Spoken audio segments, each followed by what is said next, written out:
ದರ್ಶನ್ ಬಂಧನಕ್ಕೂ ಮುನ್ನ ನಡೆದಿತ್ತು high drama. ಕೇಸ್ನಿಂದ ಬಚಾವಾಗಲು ಎನ್ನಿಲ್ಲದ ಕಸರತ್ತನ್ನ ಮಾಡಿದ್ದಾರೆ.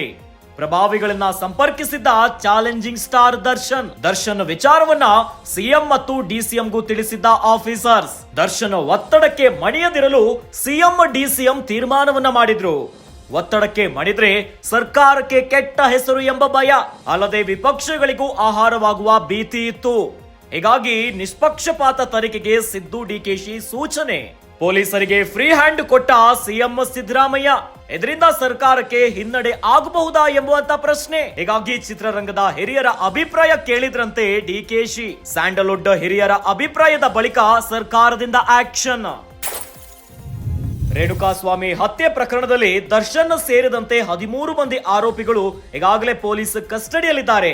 ದರ್ಶನ್ ಬಂಧನಕ್ಕೂ ಮುನ್ನ ನಡೆದಿತ್ತು ಹೈ ಡ್ರಾಮಾ. ದರ್ಶನ್ ಸಿನಿಮಾ ನಟ ಆದ್ರೆ ಸಿನಿಮಾ ರೀತಿಯಲ್ಲಿ ಬಂಧನಕ್ಕೂ ಮುನ್ನ ಹೈ ಡ್ರಾಮಾನೇ ನಡೆದಿತ್ತು.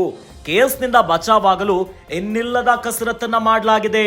ಏನೋ ಹತ್ಯೆಯ ಪ್ರಕರಣದಲ್ಲಿ 4 ಹೋಗಿ ಶರಣಾಗ್ತಿದ್ದಂತೆ ದರ್ಶನ್ ಮಾಸ್ಟರ್ ಪ್ಲಾನ್ ಅನ್ನ ಮಾಡ್ಕೊಂಡಿದ್ದಾರೆ. ಬೆಂಗಳೂರಿಂದ ಮೈಸೂರಿಗೆ ಹೋಗ್ತಾರೆ, ಮೈಸೂರಿನ ಹೋಟೆಲ್ನ ಜಿಮ್ ನಲ್ಲಿರ್ತಾರೆ. ಹೀಗಾಗಿ ಈ ಕೇಸ್ನಿಂದ ಬಚಾವಾಗಲು ಅನೇಕ ಕಸರತ್ತನ್ನ ಮಾಡಿದ್ರು. ಯಾವಾಗ ಲಾಕ್ ಆಗಿಬಿಡ್ತೀನಿ, ಸಿಕ್ಕಾಕೊಂತೀನಿ ಅನ್ನೋ ಭಯದಲ್ಲೇ ಪ್ರಭಾವಿಗಳನ್ನ ಸಂಪರ್ಕಿಸಿದ್ದಾರೆ ಚಾಲೆಂಜಿಂಗ್ ಸ್ಟಾರ್ ದರ್ಶನ್ ಅಂತಂದ್ರೆ ಪ್ರಭಾವಿ ವ್ಯಕ್ತಿ. ಕನ್ನಡ ಸಿನಿಮಾ ರಂಗದಲ್ಲಿ ಅತ್ಯಂತ ಕೋಟ್ಯಾಂತರ ಅಭಿಮಾನಿಗಳನ್ನ ಪಡೆದುಕೊಂಡಿದ್ದಾರೆ. ಏನೋ ಹೈ ಫ್ರೇಮ್ ಅಲ್ಲಿ ಇರುವಂತವರು. ಹೀಗಾಗಿ ಈ ಕೇಸಿಂದ ಬಚಾವಾಗಲು ಪ್ರಭಾವಿಗಳನ್ನ ಸಂಪರ್ಕಿಸಿದ್ದಾರೆ ಚಾಲೆಂಜಿಂಗ್ ಸ್ಟಾರ್ ದರ್ಶನ್ ವಿಚಾರವನ್ನ ಸಿಎಂ ಮತ್ತು ಡಿಸಿಎಂಗೂ ತಿಳಿಸಿದ್ದಾರೆ ಆಫೀಸರ್ಸ್. ಯಾವಾಗ ಹತ್ಯೆ ಆಯ್ತು, ಏನು ತನಿಖೆಯಲ್ಲಿ ದರ್ಶನ್ ಅವರ ಕೈವಾಡ ಇದೆಯಂತ ಗೊತ್ತಾಗ್ತಿದ್ದಂತೆ ಅಧಿಕಾರಿಗಳು ಸಿಎಂ ಮತ್ತು ಡಿಸಿಎಂ ಗಮನಕ್ಕೆ ತಂದಿದ್ದಾರೆ. ಇನ್ನು ವಿಚಾರ ಗೊತ್ತಾಗ್ತಿದ್ದಂತೆ ದರ್ಶನ್ ಒತ್ತಡಕ್ಕೆ ಮಣಿಯದಿರಲು ಸಿಎಂ ಮತ್ತು ಡಿಸಿಎಂ ತೀರ್ಮಾನವನ್ನ ಮಾಡ್ಕೊಂತಾರೆ. ಎಲ್ಲಾದ್ರೂ ಒತ್ತಡಕ್ಕೆ ಮಣಿದ್ರೆ ಸರ್ಕಾರಕ್ಕೆ ಕೆಟ್ಟ ಹೆಸರು ಬರುತ್ತೆ ಎನ್ನುವಂತ ಭಯ ಆಗುತ್ತೆ. ಏನು ವಿಪಕ್ಷಗಳಿಗೆ ಇದು ಆಹಾರ ಆಗುತ್ತೆ.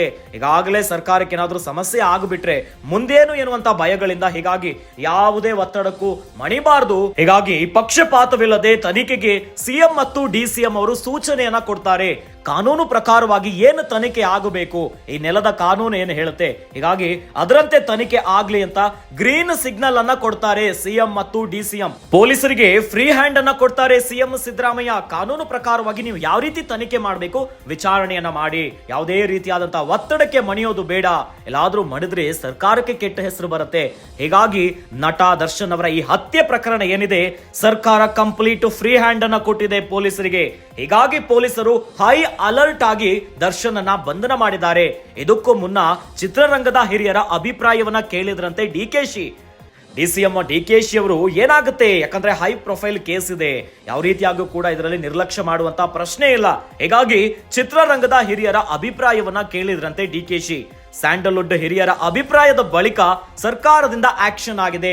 ಅತ್ಯಂತ ಚುರುಕಾಗಿ ಪ್ರಕರಣ ತನಿಖೆ ಶುರುವಾಗುತ್ತೆ. ಮೈಸೂರಿನಲ್ಲಿ ನಟ ದರ್ಶನ್ ಅನ್ನ ಗನ್ ಪಾಯಿಂಟ್ ನಿಂದ ಬಂಧನ ಮಾಡಲಾಗುತ್ತೆ. 300ಕ್ಕೂ ಹೆಚ್ಚು ಪೊಲೀಸರಿದ್ರು. ಇನ್ನು ಬಂಧನ ಮಾಡಿ ಬೆಂಗಳೂರಿಗೆ ಕರೆತಂದು ಏನೋ ದರ್ಶನ್ ಸೇರಿದಂತೆ 13 ಮಂದಿ ಆರೋಪಿಯನ್ನ ಬಂಧನ ಮಾಡ್ತಾರೆ. ರೇಣುಕಾಸ್ವಾಮಿ ಕೊಲೆ ಪ್ರಕರಣದಲ್ಲಿ ಅತ್ಯಂತ ಗಂಭೀರವಾಗಿ ಮಾನವೀಯತೆಯೇ ಇಲ್ವಾ ಎನ್ನುವಂತ ಪ್ರಶ್ನೆ ಬರುತ್ತೆ. ದರ್ಶನ್ ಕುಡಿದು ಈ ರೀತಿಯಾದಂತ ಅಮಾನವೀಯ ಕೃತ್ಯವನ್ನ ಎಸಗಿದ್ರ ಅಂತ ಒಂದು ಪ್ರಶ್ನೆ ಮೂಡುತ್ತೆ. ಹೀಗಾಗಿ ಸರ್ಕಾರ ಗ್ರೀನ್ ಸಿಗ್ನಲ್ ಅನ್ನ ಕೊಟ್ಟು ಡಿಪಾರ್ಟ್ಮೆಂಟ್ ಹೈ ಅಲರ್ಟ್ ಇಂದ ಬಂಧನ ಮಾಡಲಾಗಿದೆ.